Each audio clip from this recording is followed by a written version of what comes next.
You're tuning into Black and White Sports on YouTube. The no-holds-barred truth on sports. The main event starts now. I'm back. Rodrance for Black and White Sports 2. Well, I got to tell you, the other day there was a story that came out about Jimmy Garoppolo. It came from Mike Silver. And it was about the fact that Jimmy Garoppolo, an unnamed, I guess, current coach, it didn't say current or former coach of the 49ers, said that Jimmy Garoppolo, quote-unquote, ghosted the 49ers right after he signed his big contract. Now, I went out there. Actually, it was a current coach. It did say an unnamed coaching source. And I slammed the 49ers for letting that out. Okay, because they're trying to trade Jimmy Garoppolo right now. And when you're trying to trade somebody, you obviously want what? Trade value. Okay? Now, this whole time I was under the assumption that they drafted Trey Lance because of Jimmy Garoppolo's obvious injury history. Okay? He's literally called Jimmy Glass.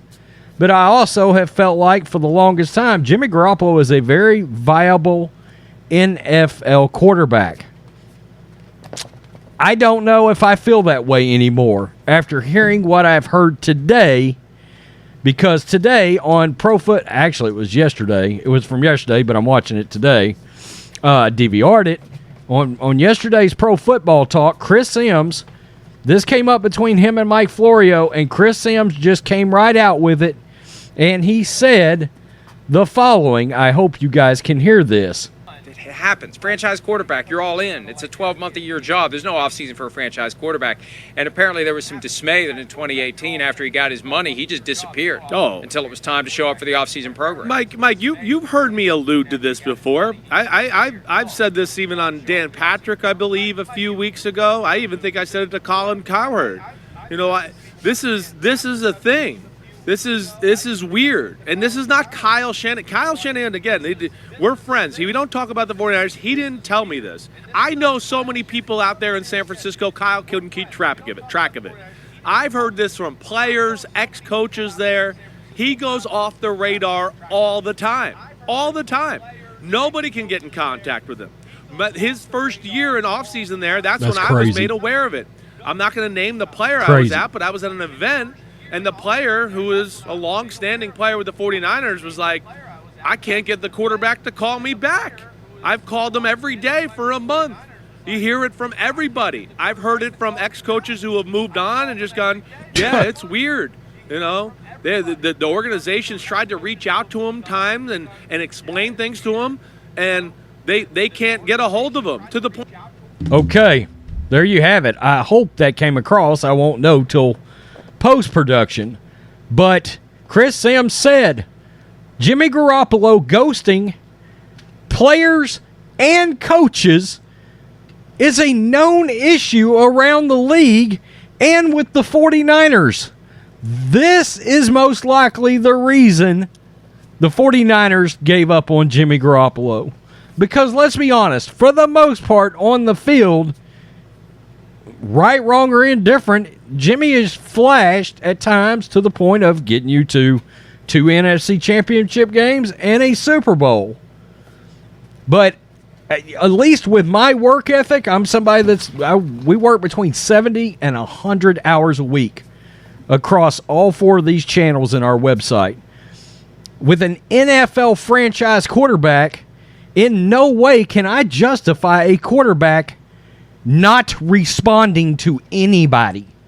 Okay, he would go on to say they literally had to have people drive out to Jimmy Garoppolo's house to see if he was okay. He became completely disengaged and would ghost everybody. Okay, now I got to be real. That sounds like something's actually wrong with Jimmy Garoppolo, because that's not normal behavior. Peyton Manning, Tom Brady, they don't do that. There is communication between players all over the league, always has been, between players and the coaches 12 months out of the year. 12 months out of the year. that is, in my opinion, completely unacceptable for an NFL quarterback to do that. I stand corrected. I am fully on board with rooting for Trey Lance now. Damn, I've been a Jimmy Garoppolo fan for a long time, to be honest with you. I've always thought he's taken a bad rap.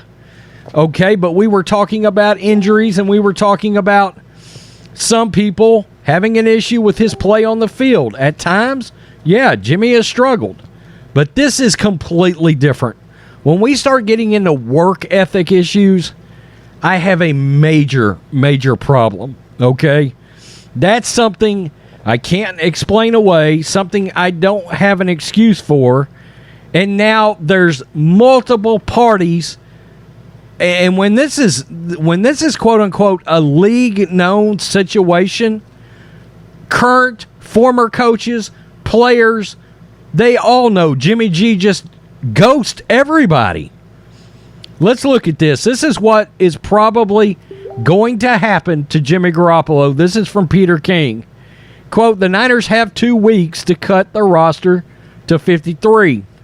King wrote in his latest Football Morning in America column, this is Nesson, theoretically, they would want to make a decision on Garoppolo by then, because in an ideal world, they don't want a guy they have no intention of keeping against their 53.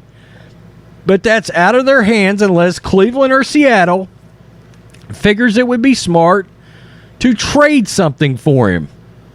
If they keep Garoppolo, they have to expose a make-up player on cut-down day, and they would lose a valuable special teams performer. In other words, they don't want to lose that roster spot for Jimmy Garoppolo.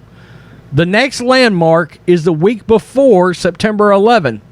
If Garoppolo is on the roster by then, the club would have to guarantee his $24.2 million salary for the season. The reality is the Niners likely won't keep Garoppolo with a big salary, but then there's a danger of releasing Jimmy G before the season and a motivated Garoppolo going to Seattle, for example, San Francisco's foe, week 2, and interfering with the Niners' contention plan. So, they're going to hold on to Garoppolo till the bitter end unless somebody makes a trade offer. But now it looks like we know why they haven't made a trade offer. Why teams are not beating down the door. Okay?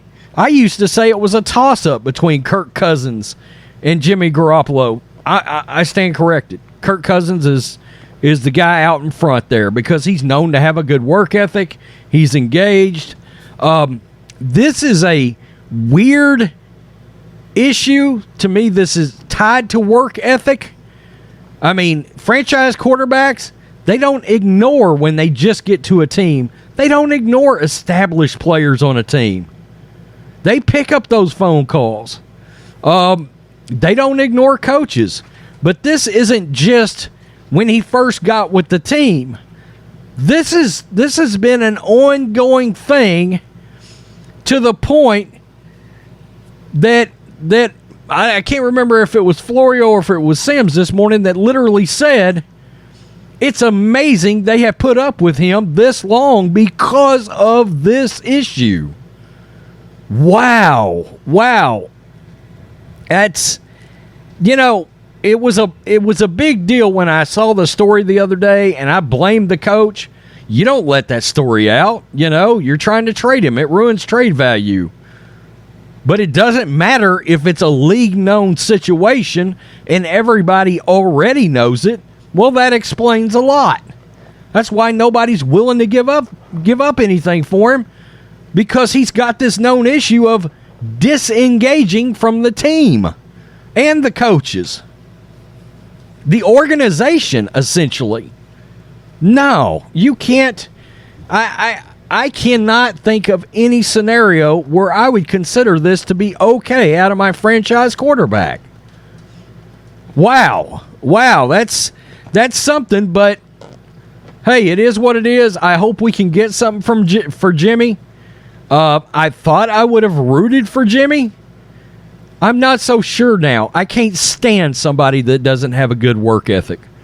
It goes against everything I believe in, and I can't. I just saw him out on the field the other day. First guy out on the training camp field. He beat everybody else out on the field. Trey Lance, he's the franchise quarterback. Jimmy beat him out there. But this sort of weird behavior, no. I just can't get down with that. I can't. So, now we know why the Giants haven't pulled the trigger, why Cleveland may not really be interested, why Seattle's not willing to say, they would have to give up more than any other team because of the division issue. But I'm shocked the 49ers have stayed involved this long. Now it kind of does make me really wish they'd have drafted Mac Jones because he's known to have a great work ethic. So, I don't know. Peace. I'm out. Till next. Thanks for watching the show. Be sure to like, comment, and subscribe. Be sure to tune in next time on Black and White Sports.